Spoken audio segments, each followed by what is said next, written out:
The union closed conjecture is a basic open problem that's a classic wolf in sheep's clothing. When you first hear about the problem, it's sort of like looking at a mountain from far away, and from far away it looks really easy to climb the top of the mountain. But then as you approach and you actually start trying to climb the mountain, you find that there's no place to put your feet and no place to find a foothold. And that was the situation for a long time until very recently. Recently, there's been some amazing progress on this problem, and now we can get halfway up the mountain. Now, I've talked about this conjecture before in an earlier video on YouTube, so you can see lots of ideas there. But the ideas I'm going to show you today are very different from those ideas. So let's start by reviewing the problem. So let's say you're given a family of subsets f of 1 through n, of the elements 1 through n. F is closed under union if for every two sets in the family, their union is also in the family. So this is what it means to say that the family of sets is closed under union. And the conjecture is that for any such family that's closed under union, there must be an element that belongs to at least half of the sets. And you can play around with some examples, and you'll see that all the examples you can think of, the conjecture is true. And recently it was shown that the statement is true with the constant 1/2 replaced with some other constant. So namely, for any family of sets that's closed under union, there will always be an element I that belongs to at least 1 minus 1 over phi fraction of the sets in the family, where phi is the famous golden ratio. So that's the result that I want to explain today. One of the reasons I really like the proof of this theorem is that although the problem we're talking about here is completely combinatorial, the proof uses analytic methods. In fact, it uses one of my favorite techniques, which is reasoning about information theory. Okay. Before we get to the main ideas in the proof, let me first review some really basic concepts. The first concept that I want to review is the concept of a concave or convex function. This is an example of a function that's concave. It's a function that has a feature that more or less its second derivative is negative. Okay. And for such a function, you see that if you have two inputs, a and b, then the value of the function at the average of a and b is larger than the value of the function at the extreme points a and b. Okay.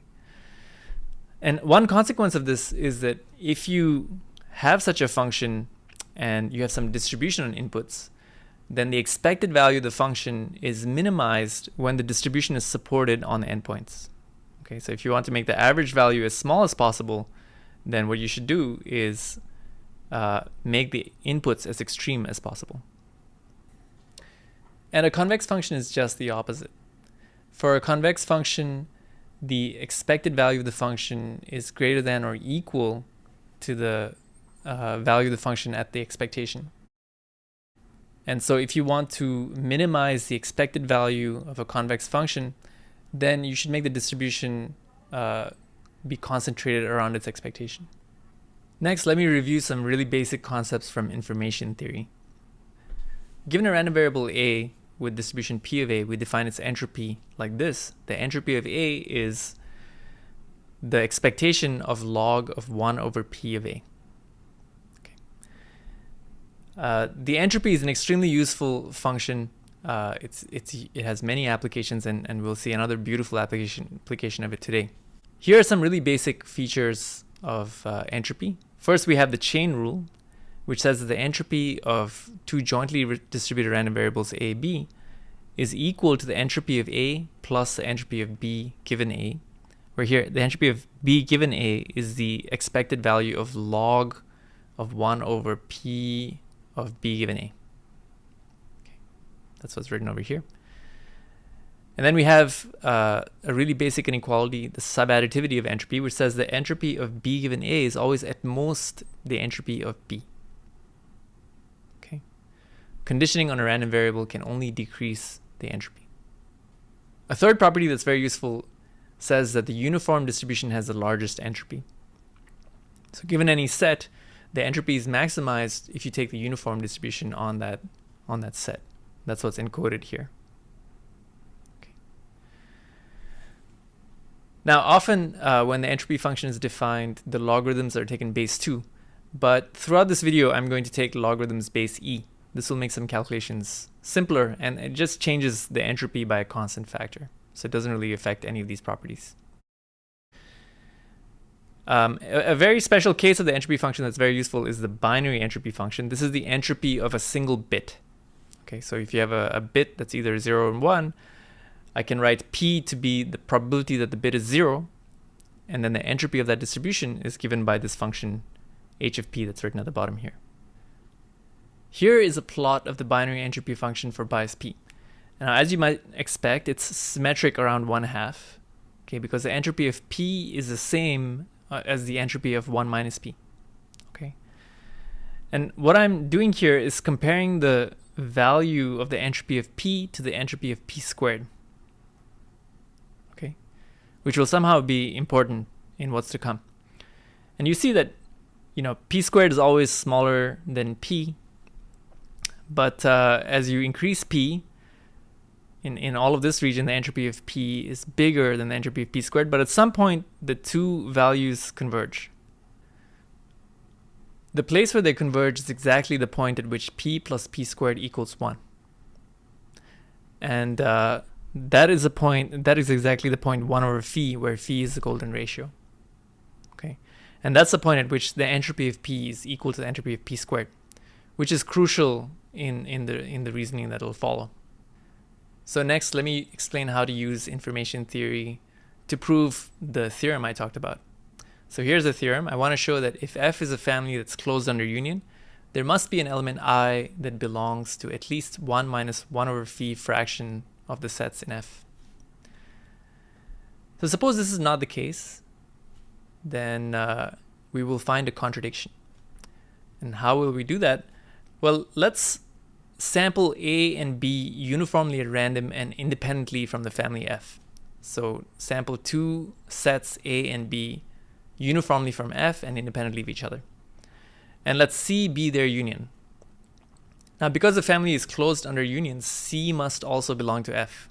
So C is supported on the same family. We'll get a contradiction by showing that the entropy of C must be strictly bigger than the entropy of A. Now think of the sets A, B, and C as binary strings by associating every set with its indicator vector. Then you can use a chain rule to express the entropy of C as a sum over I of the entropy of C sub I given C1, C2 through to Ci minus 1. Okay, so that's the chain rule. And by subadditivity, this sum can only be larger than the entropy of C sub I given A less than I and B less than I. Because I've only conditioned here on even more information. And we'll eventually prove a technical claim to show that each of these terms here must be strictly larger than the entropy of AI given A less than I, which is equal to the entropy of A, again by the chain rule. So this is how you can show that the entropy of C is bigger than the entropy of A. Now let me write down the technical claim that's left to prove. Here's what it says. Suppose you take P to be the random variable, which is the probability that A sub I is equal to 0 given the prefix A less than I, and Q to be the probability that B sub I is 0 given B less than I. The technical claim says that for any distribution mu, if P and Q are sampled independently from mu, and the expectation of P is bigger than 1 over phi, then you must have that the entropy of P times Q, the binary entropy of number PQ, must be bigger than the entropy of P, the expected value of the entropy of P. Okay, that's the claim we'll prove. And let's see how we can apply it. What happens at this point? Well, what's written over here? This number here is exactly the entropy of P. Okay, once you fix a less than I, that determines some p, the probability that ai is equal to 0. And this number is the entropy of p. Okay, so that's the entropy of p. And similarly, we have q, which corresponds to the term h of bi given b less than I. Both of those are identically distributed. And the expectation of p is strictly bigger than 1 over phi because we've assumed that there's no element that belongs to at least 1 minus 1 over phi fraction of the sets. The p and q that we obtain here satisfy this assumption. And moreover, the entropy of c sub I given a less than I and b less than I is exactly h of p times q. And so the technical claim implies the contradiction we were looking for. So it only remains to prove the technical claim. And that's what I'll spend most of my time doing. Now, something that's equivalent to the technical claim, you see, because p and q have identical distributions, the expectation of p is the same as the expectation of q. So proving this inequality is the same as proving this inequality, okay, by linearity of expectation. So that's actually what we'll prove. All right, so now we have this function f, which depends on p and q, this one.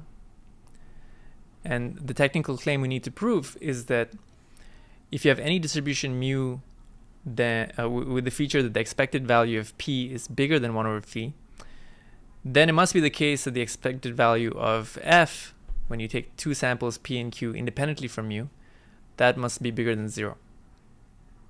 That's what we need to prove. And we're going to prove this statement in 2 steps. In the first step, we'll show that the minimizer here, the mu that has the smallest expectation, must be supported on just 2 points. It must be supported just on 0 and 1 other point. This is the first lemma that we'll prove.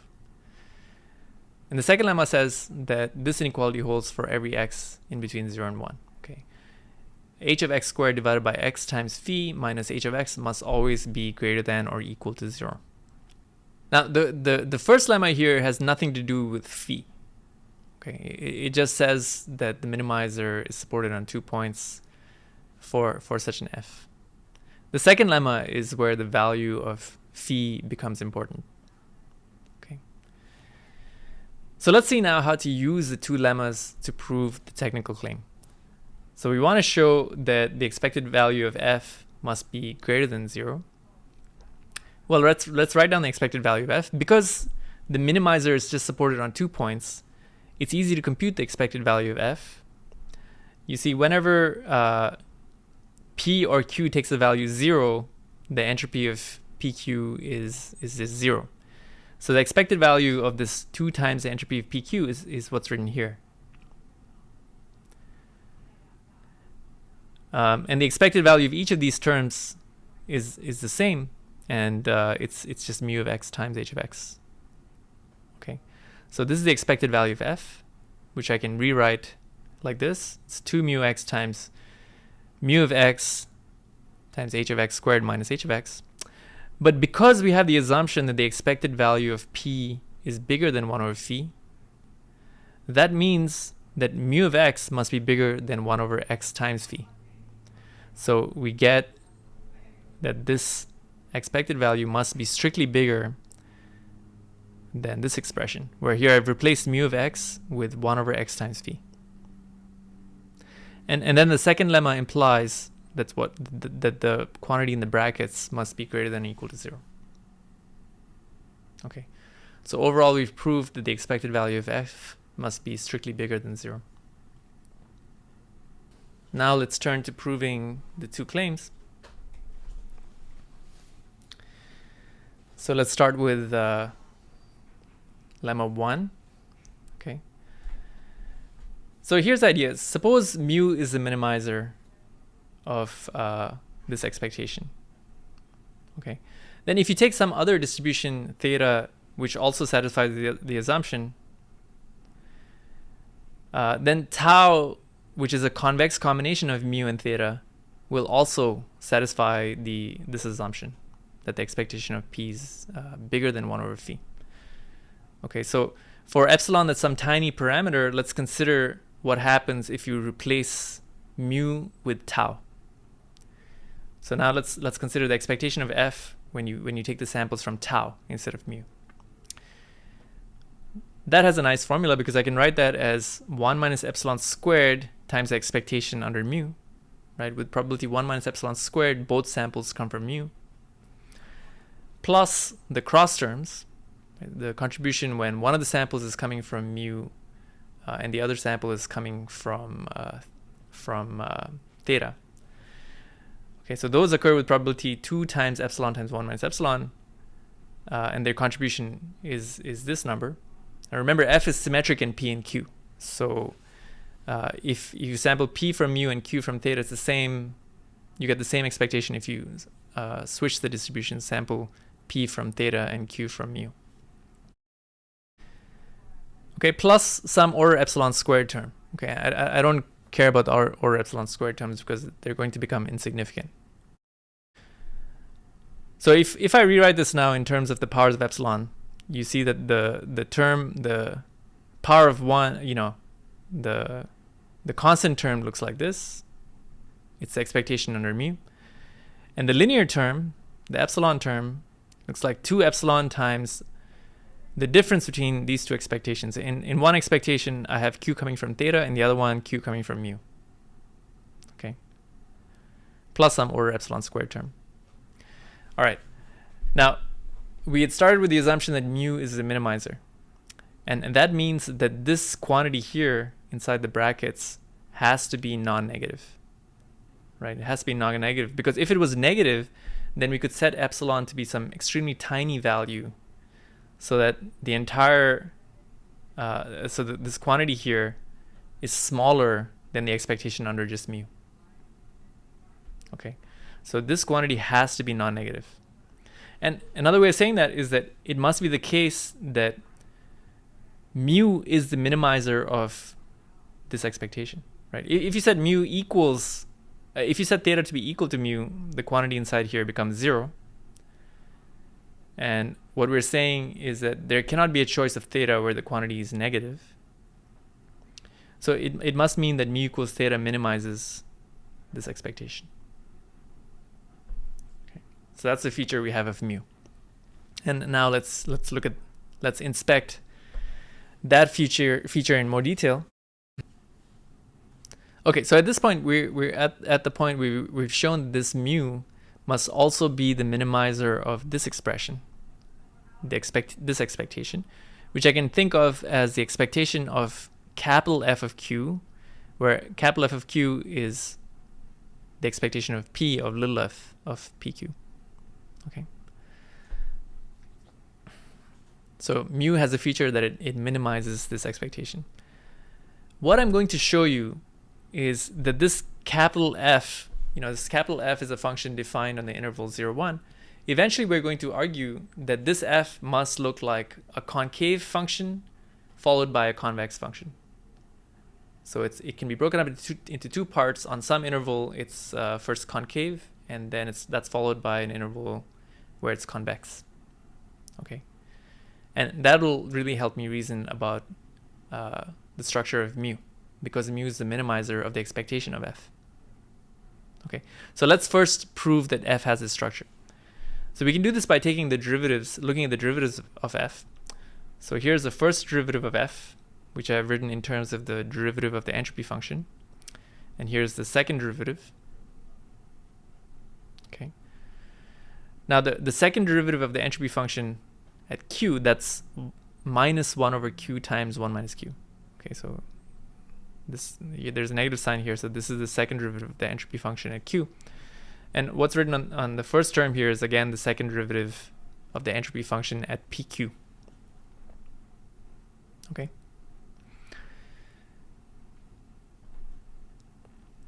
So now consider the function g of q, which is q times 1 minus q times the second derivative of f.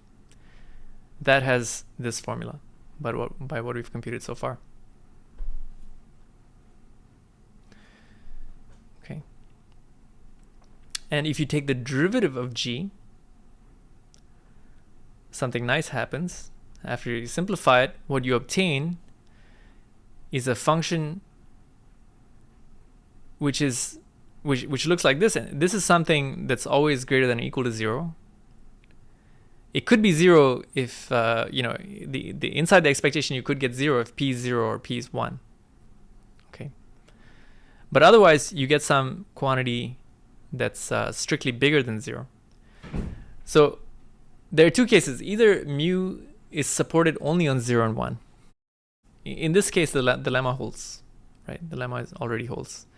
If this is not the case, then this quantity must actually be strictly positive, because there must be some points p that shows up that's not 0 or 1. Okay. And if it's strictly positive, that means the g is just an increasing function. Okay. And that means g has some interval where it's negative, and then that's followed by some interval potentially where it's positive.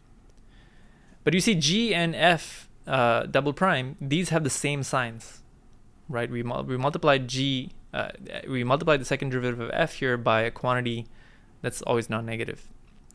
So if g has a structure, f also has this structure. So the second derivative of f also has this structure.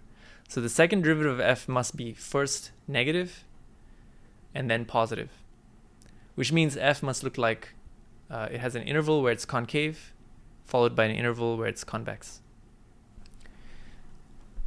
Okay, so in pictures, what we've shown is that this capital F looks like this, right? Its second derivative is strictly increasing, so there's some point at which it crosses 0.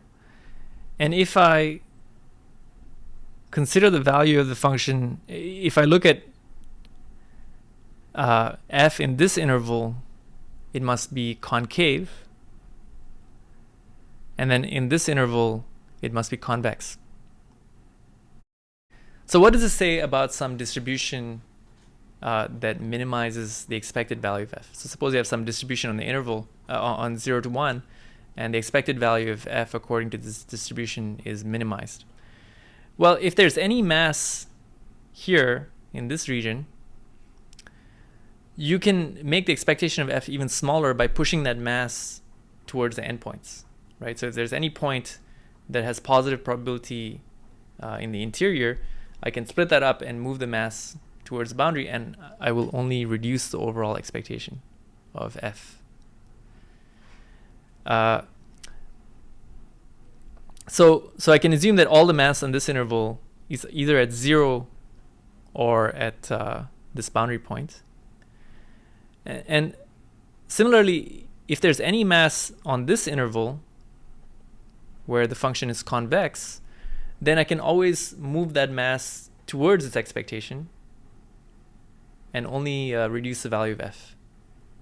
So again, I can imagine, I can assume that, this proves that all of the mass on this part must be concentrated on a single point. Putting these two reasonings together, you obtain that the minimizer must have the structure that it must be supported on the point 0 and 1 other point, at most one other point. So now let's turn to proving the second lemma, which is this one. I want to show that for all x, h of x squared divided by x times phi minus h of x must be at least 0. So to prove that, I'm going to multiply, let's consider the function f where I multiplied this expression on the left by x times phi. Okay, and I want to show that f is always greater than or equal to 0. All right. And this proof just involves some calculus. All right. Let me show you a picture to maybe clarify where the proof is going before we get to the actual proof. So here's the plot of the function we care about, and sure enough, you see that in the plot, it seems to be quite clear that the value of f is always non-negative. And in fact, it hits the value 0 at 0, 1 over phi, and 1. But a picture is not a proof. Okay, so there could be some really strange point where this function f takes some crazy value that's not captured in this picture because the computer didn't sample that point. So, but still, this is what we're trying to prove. We're trying to prove that the function looks roughly like this. And we'll do it just with some basic calculus. So let's start by taking all of the derivatives of f, and I've done it here. So this is f, its first derivative, its second derivative, and its third derivative. You can check my calculations, and you should. The key point to note, the starting point here, is that the third derivative of f is a rational function. It looks like a polynomial divided by another polynomial. And the polynomial in the numerator, it's a degree 3 polynomial, so it can have at most 3 roots.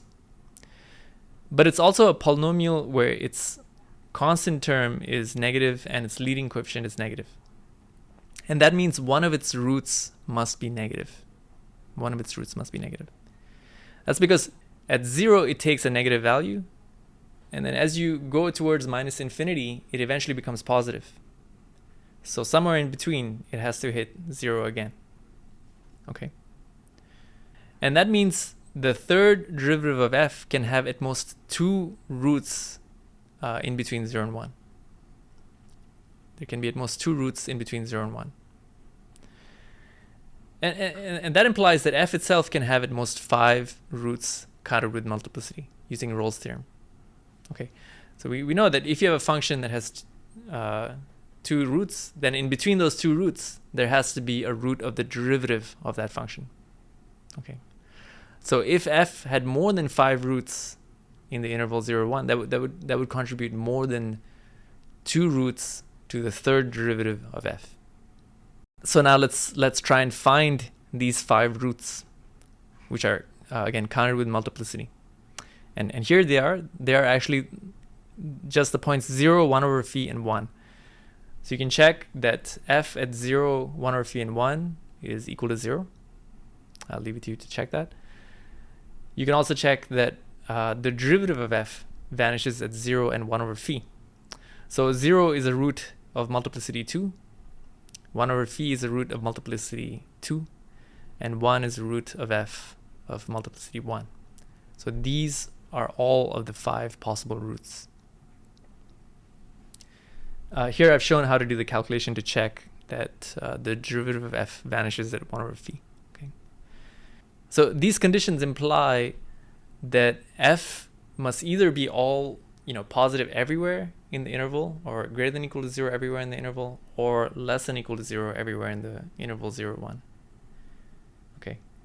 And now the picture is enough because the computer has checked that actually f is positive everywhere in the interval, but it's not too hard to check it analytically also.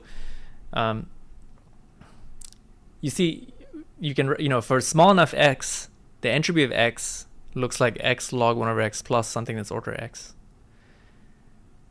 You can obtain this by looking at the Taylor series expansion of log of 1 plus x.